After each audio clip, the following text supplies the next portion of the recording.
మీ బకాయిలు మీరు అడుగుతున్నారు, ఎందుకు భారీ గేట్లు పెట్టి మిమ్మల్ని అడ్డుకుంటుంది ప్రభుత్వం? ఇక్కడ మాది మేము ఇప్పుడు పిలిపించినంత పెద్ద దూకి రాళ్ళు రప్పలేసేంత వయసు కాదు మాది. ఈ గోడలు దూకి పోలీసు వాళ్ళ మీద మీ మీద లాఠీ చార్జ్ చేసేంత గొప్పవాళ్ళం కాదు. మరి మేనేజ్మెంటు మా పైసలు మాకు ఇవ్వడానికి మీరు ప్రశాంతంగా ఇక్కడ నిరాహార దీక్ష చెట్టు కింద ఒకరోజు ఉపవాస దీక్ష కూర్చుంటామని అంటే మరి భయపడి పెట్టుకున్నారో ఏమో మాకే తెలియదు. కానీ మేము న్యాయమైన అవసరం మా అవసరాలు రావడానికి కోసం వచ్చినాం. బారికేళ్లు పెట్టుకొని మమ్మల్ని ఇంకా రెచ్చగొడుతుంది ప్రభుత్వమే యజమాన్యం అని చెప్పేసి నేను మీడియా ద్వారా మీకు గుర్తు చేస్తున్నాను. దాదాపు మీ సపోర్ట్తో కూడా కాంగ్రెస్ గవర్నమెంట్ రావడం జరిగింది, మీ సపోర్ట్తో కూడా కాంగ్రెస్ లీడ్లోకి రావడం జరిగింది. ఎందుకు మిమ్మల్ని అడ్డుకుంటుంది?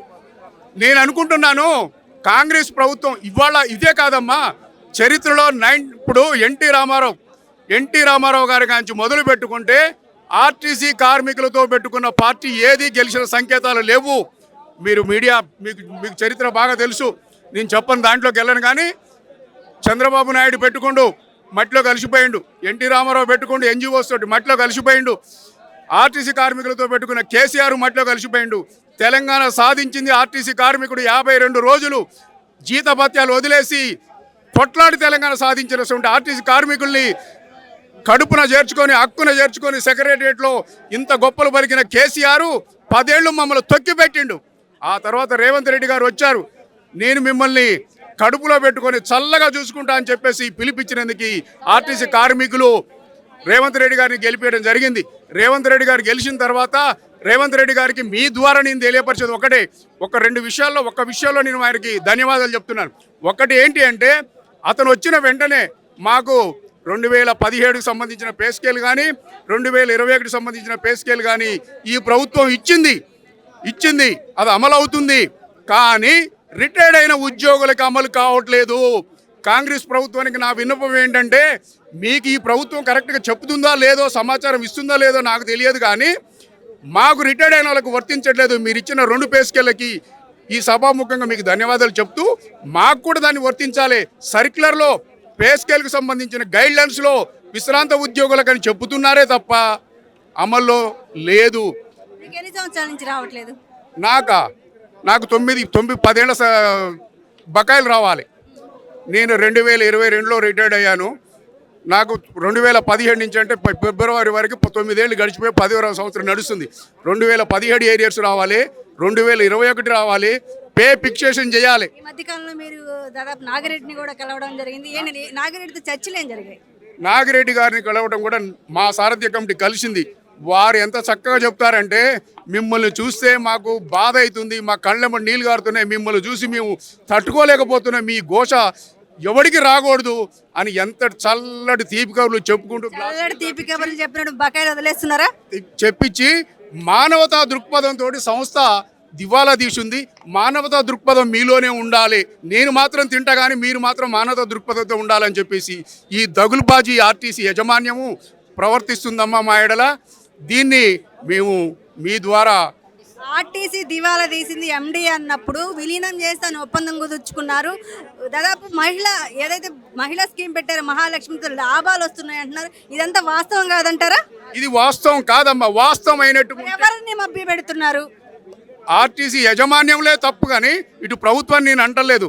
ప్రభుత్వం ఇస్తుంది అని ప్రభుత్వం ప్రకటనిస్తున్నప్పుడు ఈ యాజమాన్యం కళ్ళు మూసుకొని కూర్చుందా? మరి ప్రభుత్వం ఆర్టీసీ లాభాల్లో ఉందని చెప్పినప్పుడు ఎవరి మధ్య తేడా కనపడుతుంది? మరి లాభాలలో ఉన్నప్పుడు ఇంతమంది ఇన్ని వేల మంది మీ రోడ్డు మీదకి వచ్చి వీధి పోరాటాలు చేయాల్సిన అవసరం ఎందుకుంది?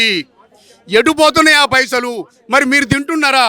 ప్రభుత్వం ఇచ్చినట్టుకుంటే మరి మీరు తింటున్నారా? లాభాల్లో వస్తుంది కదా. మరి లాభాలు వచ్చినప్పుడు మా పైసలు ఎంత? మాకు పెన్షన్ లేదు. మా పెన్షన్ ఏదైనా ఉంటే కాంగ్రెస్ గవర్నమెంట్ ఆనాడు పివి నరసింహరావు గవర్నమెంట్ 95లో గుడిసెల వెంకటస్వామి పెన్షన్ అంటారమ్మా, పిఎఫ్లో. మా డబ్బులే, గవర్నమెంట్ డబ్బులు కావు, మా డబ్బులే. ఆ డబ్బుల్లో కూడా దగా కొడుతున్నారు. ఇవాళ ఈ మేనేజ్మెంటు అక్కడ డబ్బులు కట్టక మాకు పెన్షన్ కూడా సరిగా రావట్లేదు. అక్కడ 300 కోట్లు 2013కి సంబంధించి కట్టాలి, 400 కోట్ల రూపాయలు 2017 కట్టాలి, ఇంకొక ₹1 కోటి ఎక్స్ట్రా పెంచుకున్నా 2021 కట్టాలి. ఈ 3 కట్టినట్టుకుంటే పిఎఫ్ నుంచి ఎవరైతే మా కార్మికులు పెన్షన్ పొందుతున్నారో ఆ పెన్షన్లో పెరుగుదల ఉంటుంది. ఈ అన్నిటికీ నష్టం ఆర్టీసీ యాజమాన్యం. లాభాలే వస్తున్నాయి. మహిళా పథకం ద్వారా ఇంత లాభాలు వస్తున్నప్పుడు మా కోఆపరేటివ్ సొసైటీ ఏషియా కాంటినెంట్లోనే అతిపెద్ద #1 కోఆపరేటివ్ సొసైటీ అమ్మ. అట్టి సొసైటీని దివాలా తీయించింది ఈ ఆర్టీసీ యాజమాన్యం. మేము అక్కడ వెల్ఫేర్ ఉద్యోగుడి యొక్క సంక్షేమాన్ని చూడవలసింది ప్రభుత్వము, యజమాన్యం బాధ్యత, సంస్థ బాధ్యత. ఆ వెల్ఫేర్ యొక్క కార్యక్రమాల నుంచి ఆర్టీసీ పక్కకు తొలగిపోతే సొసైటీ అనేది మా డబ్బులతో మేము ఏర్పాటు చేసుకుంది. ఎవరు డబ్బులు కావాలి, మా సొసైటీ తోటి ఆ డబ్బులతోటి మా పిల్లలకి చదువులకి లోన్లు ఇస్తుంది, మా ఇల్లు కట్టుకోవడానికి లోన్లు ఇస్తుంది, చేతి బదులకు లోన్లు ఇస్తుంది. ఇలాంటి సంస్థని కూడా ఇవాళ ఆర్టీసీ యాజమాన్యం నిర్వీర్యం చేసి దాన్ని అధపాతాలను తొక్కిపెట్టింది. మరి ఇంత లాభాలు వస్తున్నప్పుడు మీ ఆలోచన విధానంతో ఇంత మెరుగుపడుతున్నందుకు మీ ద్వారా నేను వారికి ధన్యవాదాలు చెప్తూనే వారి గుడ్డి మూడు మా పైసలు ఎందుకు ఇవ్వట్లేదు అని నేను ప్రశ్నిస్తున్నాను. నేను నా పేరు నారాయణమ్మ, మహబూబ్ నగర్ డిపో. నేను 28 సంవత్సరాలు ఆర్టీసీలో కండక్టర్గానే అపాయింట్మెంటు, కండక్టర్గానే రిటైర్మెంట్ అయినాను. నాకు 2017 పిఆర్సీ డబ్బులు, 2021 పిఆర్సీ డబ్బులు అన్నీ కలుపుకుంటే దాదాపు ఒక 5 లక్షల పైచిలకు డబ్బులు రావాలి. అలాంటి డబ్బుల కోసము మేము ఈరోజు ఇక్కడ నిరాహార దీక్ష చేద్దామని వస్తే మమ్మలను ఈ గేటు లోపలికి కూడా రాకుండా, వయసును కూడా అనలైజ్ చేయకుండా కకోర పక్షులలాగా నిలబెట్టి అరిపిస్తూ ఈ ఎండాకాలం ఎండలో మా బాధలు అర్థం చేసుకొని మా పైన దయ ఉంచి మా బాధను మీరు గ్రహించి మమ్మలను ఓ తల్లుల్లాగా, అన్నల్లాగా, తమ్ముల్లాగా భావించి, అరే డ్యూటీలో ఉన్న వాళ్ళను బాధిస్తే అది ఒక లెక్కేమో కానీ డ్యూటీ దిగినాక చేసిన కష్టం ఇయ్యలేకపోవడం ఇది ఎంత దారుణమో మీరు గుర్తించగలరు. ఈరోజు ఒక కూలి మనిషిని పిలిస్తే పొద్దున కూలిస్తే తప్ప పొలంలోకి రాదు. మేము 10 సంవత్సరాలు అయింది చేసిన కూలి అడుగుతుంటే ఈ రోజుకి ఇయ్యలేని పరిస్థితి ఈ గవర్నమెంట్, ఈ మేనేజ్మెంట్తో ఉంది. అంటే ఈ తెలంగాణ ఎక్కడ వెళుతుంది, తెలంగాణ అస్తిత్వం ఏం దాకెళ్తుందో గుర్తుపెట్టుకోగలరని ఈ మీడియా ద్వారా గవర్నమెంట్కు కానీ మేనేజ్మెంట్కు కానీ విన్నవించగలరని మీ మీడియా ద్వారా మేము మీతో మనవి చేసుకుంటున్నాము. మీరు ఏ డిపో నుంచి వచ్చారు?